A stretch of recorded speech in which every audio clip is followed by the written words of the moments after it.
ഇന്ന് ഞാൻ വന്നിരിക്കുന്നത് ഹിന്ദിക്കാരുടെ ഒരു റെസിപ്പിയൊക്കെ ആയിട്ടാണ്. വളരെ വേഗത്തിൽ തന്നെ തയ്യാറാക്കാൻ പറ്റും. അതുപോലെ തന്നെ 4 മണിക്ക് നമുക്ക് ചായയുടെ കൂടെ കഴിക്കാൻ പറ്റിയ ഈവനിങ് സ്നാക്സിൻ്റെ റെസിപ്പിയൊക്കെ ആയിട്ടാണ് ഞാൻ വന്നിരിക്കുന്നത്. വളരെ എളുപ്പത്തിൽ തന്നെ തയ്യാറാക്കാം. അതുപോലെ തന്നെ അധികം ചേരുവകളൊന്നും വേണ്ട. 2-3 ചേരുവകൾ മാത്രം മതി. പെട്ടെന്ന് തന്നെ നമുക്ക് തയ്യാറാക്കിയെടുക്കാൻ പറ്റും. അതിനായി ഞാനിവിടെ എടുത്തിരിക്കുന്നത് മൈദയാണ്. ഞാനിവിടെ 1/2 കിലോ മൈദ എടുത്തിട്ടുണ്ട്. 1/2 കിലോ മൈദയിലേക്ക് ഉപ്പ് ചേർത്ത് കൊടുത്തു. ഇനി അയമോദകമാണ് ഞാൻ ചേർത്തിരിക്കുന്നത്. നിങ്ങൾക്ക് അയമോദകം ഇഷ്ടമല്ലെങ്കിൽ അത് ഒഴിവാക്കാം. അതിന് പകരം ജീരകം ചേർത്ത് കൊടുക്കാം. അതിലേക്ക് അല്പം എണ്ണ കൂടി ചേർത്ത് കൊടുത്തു. ഇനി ഇത് ആദ്യം ഒന്ന് വെള്ളം ഒഴിക്കുന്നതിന് മുമ്പേ കൈ കൊണ്ടൊന്ന് നല്ലവണ്ണം ഇതൊന്ന് എല്ലാം ഒന്ന് മിക്സാക്കി എടുക്കണം. നല്ലവണ്ണം ഒന്ന് കുഴച്ചെടുക്കുക. ഇതെല്ലാം ഒന്ന് നല്ല മിക്സ് ആയതിന് ശേഷം വേണം നമുക്ക് വെള്ളം ഒഴിച്ച് കുഴയ്ക്കാനായിട്ട്. ഇനി കുറച്ച് വെള്ളം ഒഴിച്ച് കുഴച്ച് കൊടുക്കുക. പിന്നെ കുറച്ച് മൈദ നമ്മൾ 2-3 സ്പൂൺ എടുത്ത് മാറ്റി വെക്കണം ആദ്യമേ. ഇനി ഇതൊന്ന് കുറച്ച് നമുക്ക് വെള്ളം ഒഴിച്ച് ചപ്പാത്തിക്ക് അല്ലെങ്കിൽ നമ്മൾ പൊറോട്ടയ്ക്ക് കുഴയ്ക്കുന്ന പോലെയൊക്കെ ഒന്ന് കുഴച്ചെടുക്കാം. വളരെ എളുപ്പത്തിൽ തന്നെ തയ്യാറാക്കാം. അതുപോലെ തന്നെ മധുരം കഴിക്കാത്തവർക്ക് കഴിക്കാൻ പറ്റും ചായയുടെ കൂടെ. ഞാനിതൊന്ന് നല്ലോണം ഇതുപോലെ ഒന്ന് സോഫ്റ്റായിട്ട് കുഴച്ചെടുത്തിട്ടുണ്ട്. ഇനി ഇത് നമുക്കൊന്ന് അടച്ചു വെക്കാം.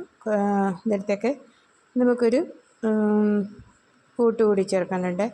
ഇത് നെയ്യ് ഞാനിവിടെ 2 സ്പൂൺ എടുത്തിട്ടുണ്ട്. അതിലേക്ക്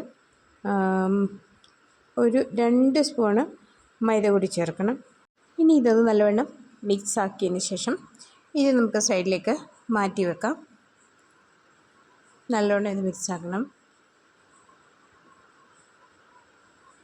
ഈ രീതിയിൽ വേണം ഇത് കുഴച്ചെടുക്കാനായിട്ട്. ഇതുപോലെ നമുക്കിതൊന്ന് കുഴച്ചെടുത്തതിന് ശേഷം ഇത് ഇനി നമുക്ക് സൈഡിലേക്ക് മാറ്റി വെക്കാം. അപ്പോഴത്തേക്ക് നമ്മുടെ നേരത്തെ ആട്ട അല്ലെങ്കിൽ മൈദ കുഴച്ച് വെച്ചത് റെഡി ആയിട്ടുണ്ട്.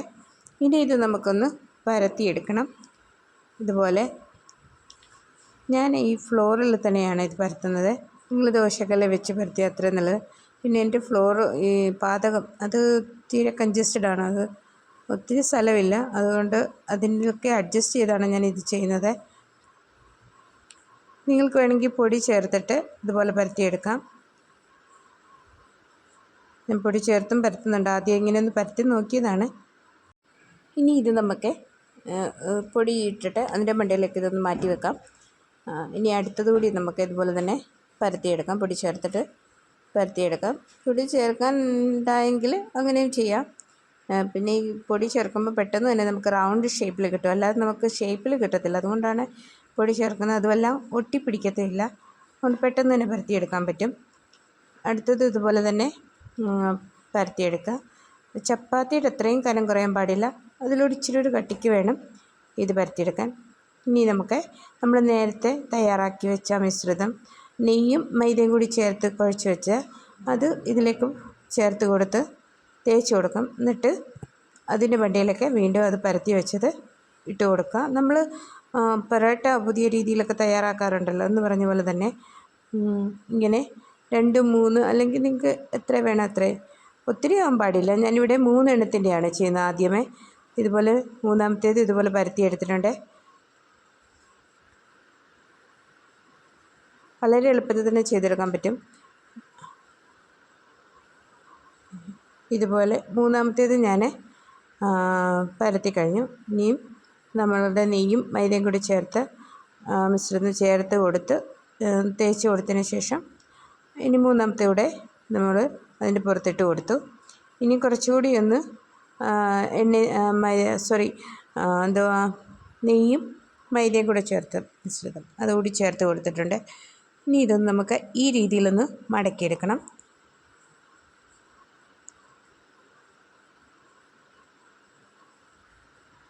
ഇനി ഇങ്ങനെ മടക്കിയെടുത്തതിന് ശേഷം ഇതിനി നമുക്ക് പരത്തിയെടുക്കണം. പൊടി ചേർത്തിട്ട് പരത്തുക. പിന്നെ നിങ്ങൾ ആദ്യമായിട്ടാണ് എൻ്റെ ചാനൽ കാണുന്നതെങ്കിൽ സപ്പോർട്ട് ചെയ്യുക, സബ്സ്ക്രൈബ് ചെയ്യുക. അതോടൊപ്പം നിങ്ങളുടെ അഭിപ്രായം കൂടി അറിയിക്കാം. പിന്നെ എൻ്റെ വീഡിയോയിൽ എന്തെങ്കിലുമൊക്കെ തെറ്റുണ്ടെങ്കിൽ അതുകൂടി പറഞ്ഞു തരണം.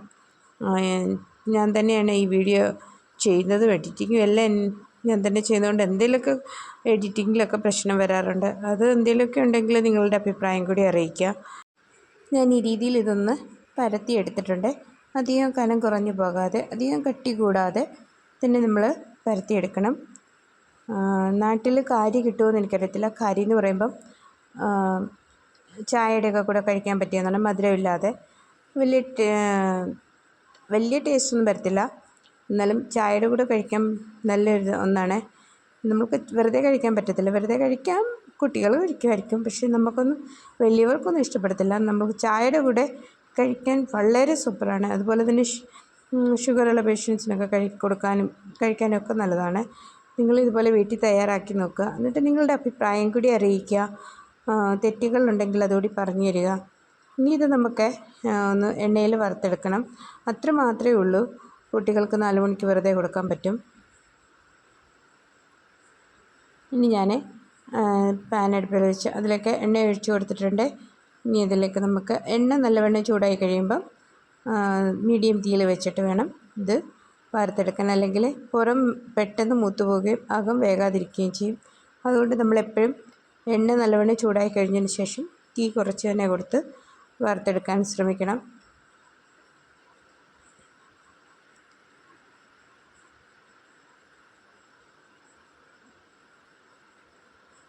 ഞങ്ങൾക്ക് കാരി ഇവിടെ കിട്ടും.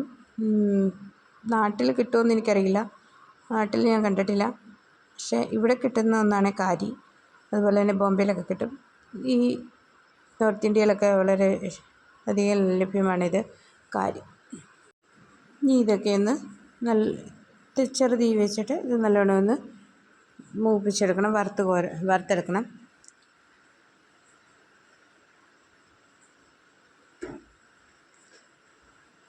കുറച്ച് ഏറെ ഉണ്ടാക്കി വെച്ചാൽ നമുക്ക് 4 മണിക്ക് ചായയുടെ കൂടെ കഴിക്കാൻ പറ്റും. അതുപോലെ കുട്ടികൾക്ക് കൊടുക്കാൻ പറ്റും.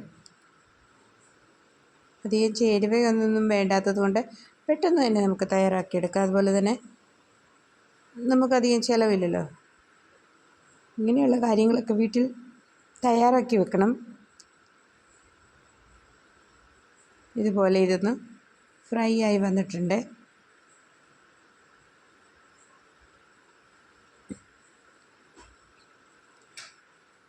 അപ്പം നിങ്ങളും ഇതുപോലെ തന്നെ വീട്ടിൽ തയ്യാറാക്കി നോക്കുക. അതുപോലെ എൻ്റെ റെസിപ്പി നിങ്ങൾക്ക് ഇഷ്ടമായെങ്കിൽ നിങ്ങളുടെ അഭിപ്രായം കൂടി അറിയിക്കുക.